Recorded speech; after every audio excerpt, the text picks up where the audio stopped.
GIS Optima, AFMAT et leurs partenaires vous présentent les entretiens de l'innovation territoriale. Christophe Amoureux, je suis professeur de stratégie à TBS Éducation. Je suis aussi chercheur dans le domaine du management public au sein du GIS Optima. Alors des échanges très riches, très intéressants. Dans le cadre des UIT, il y a toujours le même fonctionnement et la même structuration. 3 praticiens qui partagent leur pratique, leur expérience sur une thématique précise. Ici, cela portait sur tout ce qui était transition numérique et surtout l'IA, digitalisation des services publics. Et un universitaire, donc moi-même, qui met en perspective, qui synthétise et qui établit des connexions avec la recherche et avec la théorie. Et donc les échanges m'ont été très très instructifs sur les contenus de l'IA, sur les outils qui étaient utilisés par les collectivités locales.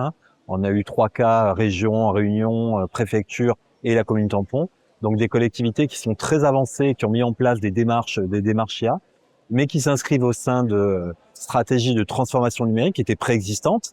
Et les 3 cas ont montré qu'il y avait une intégration qui était important d'intégrer.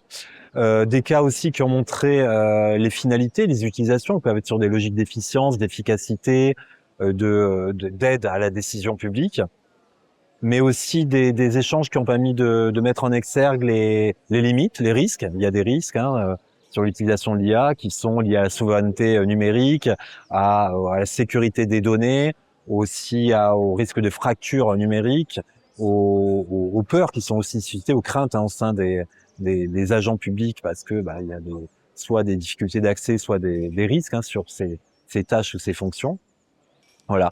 Et aussi une conclusion sur l'intérêt d'avoir une approche plus stratégique, plus globale, plutôt qu'une approche technique, outil, et qui est un des risques de dire l'IA il faut l'utiliser en tant qu'outil. Non, l'IA il faut l'utiliser parce que ça répond à des besoins, des finalités, et donc la nécessité d'établir un diagnostic stratégique qui resituerait l'IA par rapport au projet de ville, au projet de territoire, au projet politique, au projet numérique qui est préexistant, et par rapport à un certain nombre d'éléments qui sont les valeurs publiques, mais aussi la valeur publique, la capacité de l'IA à créer de la valeur publique, et avec l'idée que cette stratégie IA doit être co-construite avec les usagers, avec les agents, avec les directions, avec des parties prenantes externes, et c'est une implémentation qui est co-designée, co-construite avec une multiplicité d'acteurs.